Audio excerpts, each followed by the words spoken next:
podcast for those who suffer, which is everyone. It's a space where we can speak honestly about what it feels like to be in desolate places without losing hope. Welcome to In the Thicket. Welcome back, friends, to episode 4 of our Lenten series.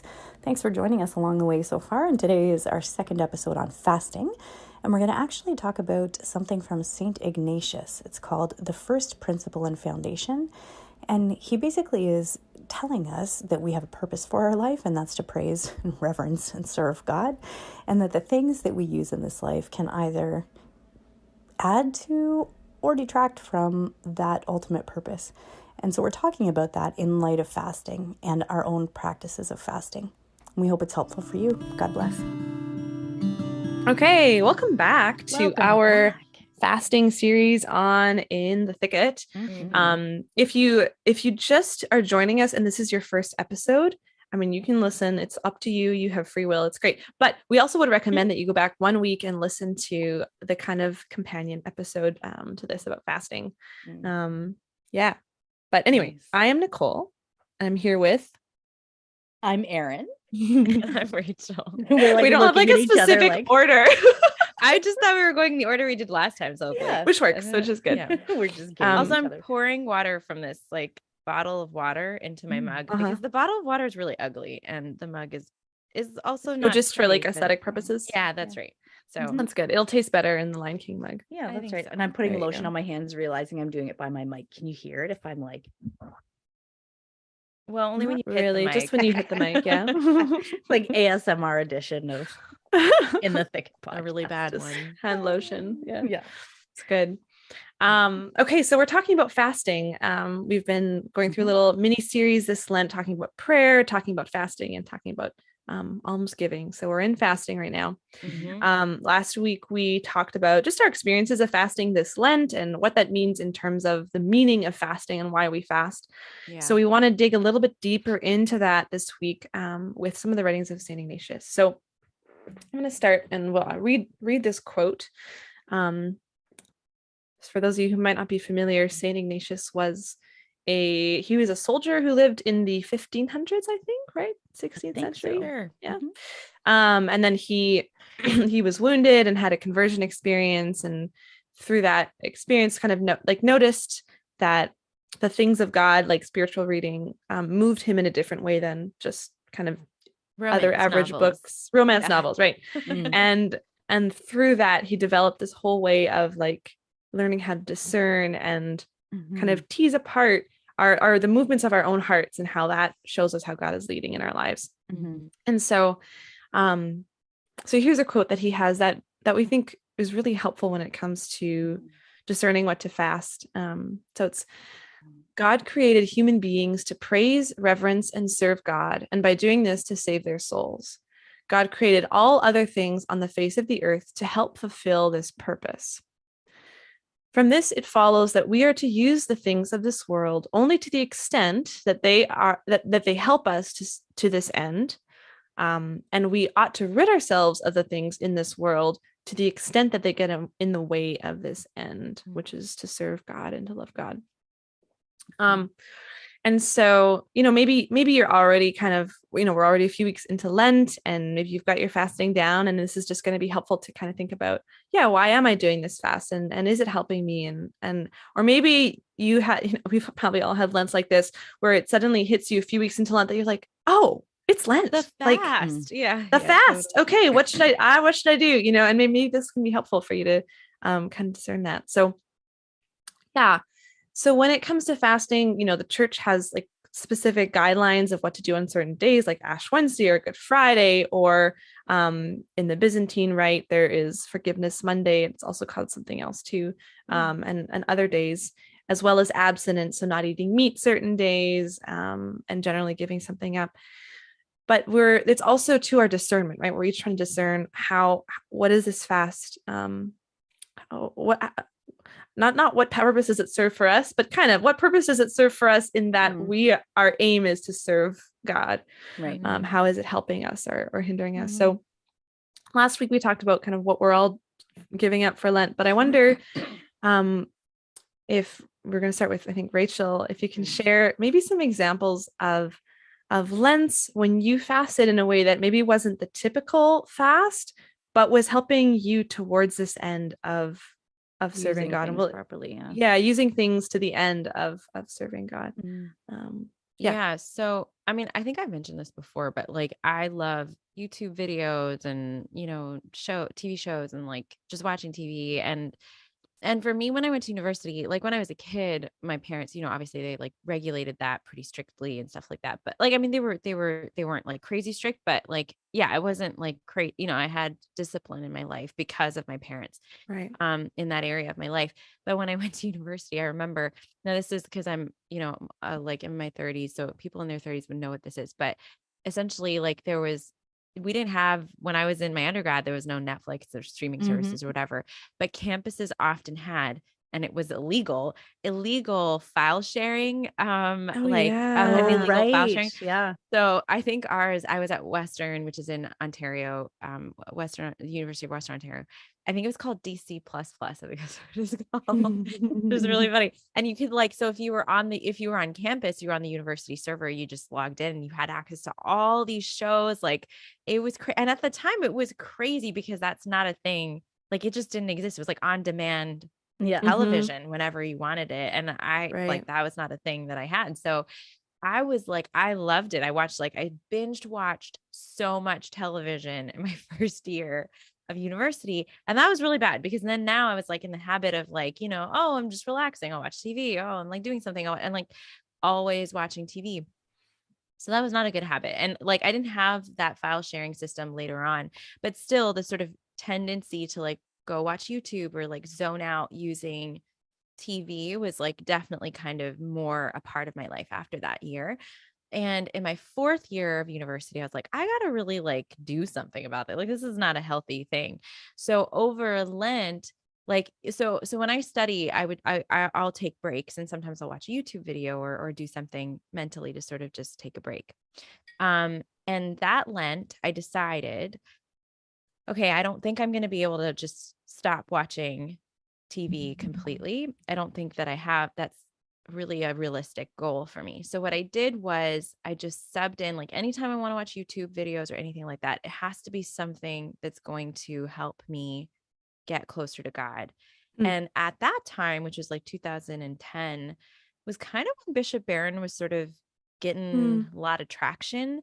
So I would just like watch Word on Fire videos all the time. So I was like, and it was great because God sort of supplied this thing. And it's different, right? When you were watching Word on Fire clips or whatever, it's not something you can watch a lot of them, but you have to process and digest what you're watching. Right. And it's very like different a natural brain limit. Exactly. To it. Exactly. Right.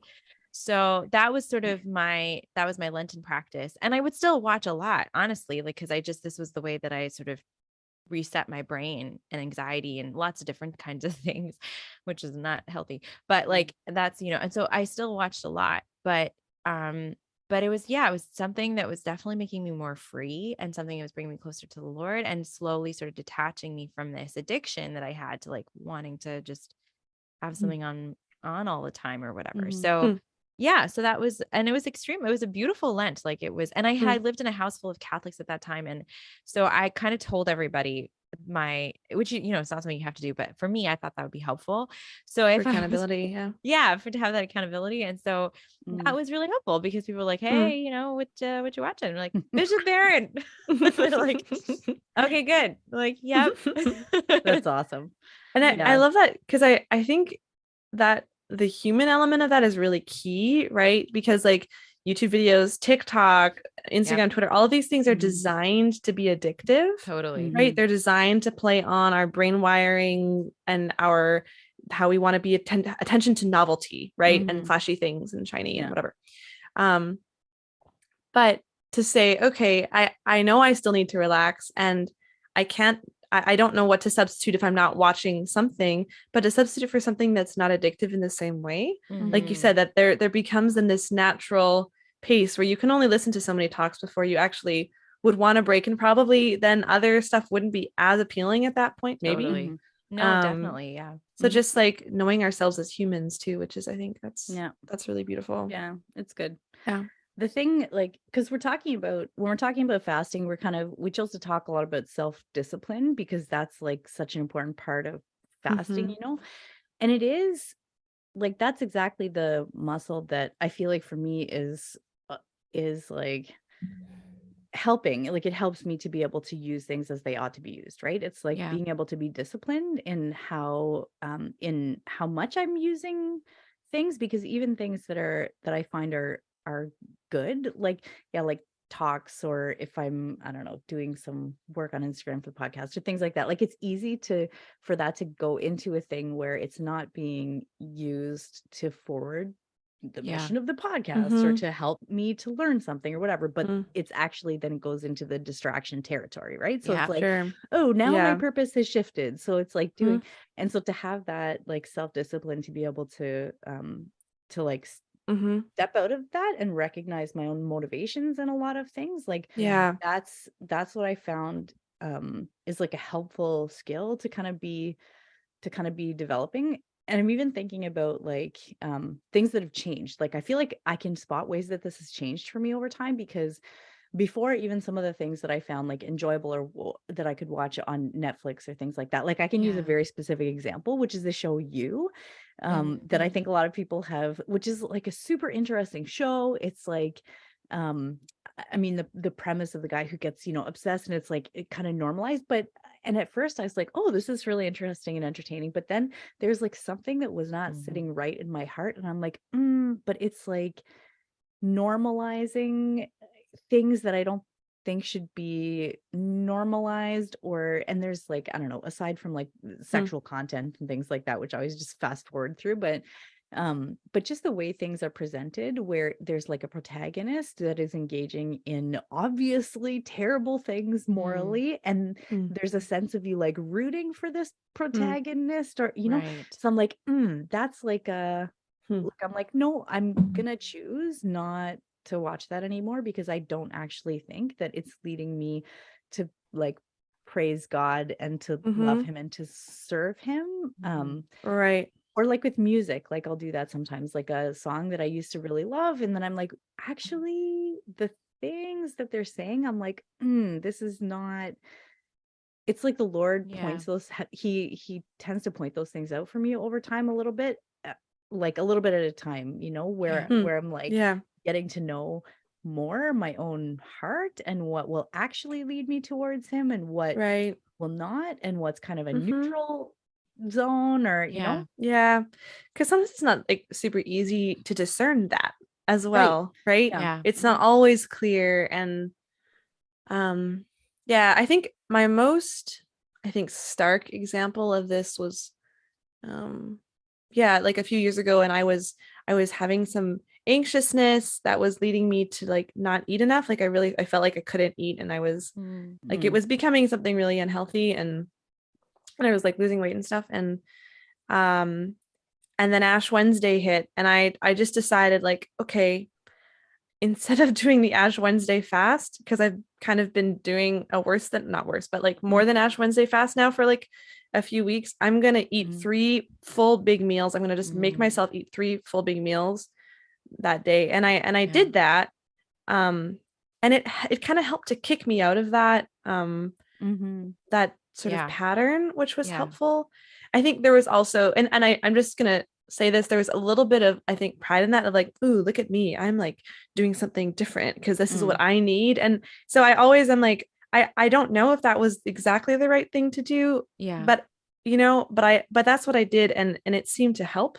And then I was able to kind of get into a regular eating pattern, and had sort of, I don't remember what I gave up or fasted from that Lent, but I think part of my Lent was just saying, okay, I'm going to be healthy in what I eat, which means I'm going to eat the amount of food that's healthy for a human being of my age and height and whatever, so it's and it wasn't, and I didn't talk to my spiritual director, I don't remember, or maybe I did, anyways, it's a while ago, but it's true though that sometimes even things like that can, like, recognizing the limitations of the things that we do can actually be a very good and humbling thing. So it's like, like I was thinking about fasting of doing like intermittent fasting for Lent, like just eating from 2 to 8 p.m. every day. And then I realized like, well, I can't do that because if I don't eat, then I tend to get headaches. So like migraines, so like bad headaches. Right.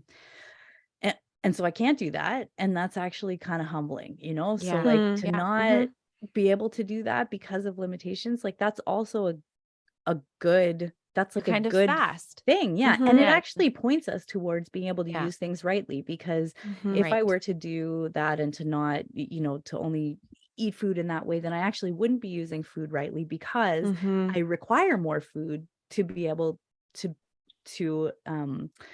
feed my body, to nourish my body, to treat my body in a way that God is actually asking me to. Right. Yeah. Yeah.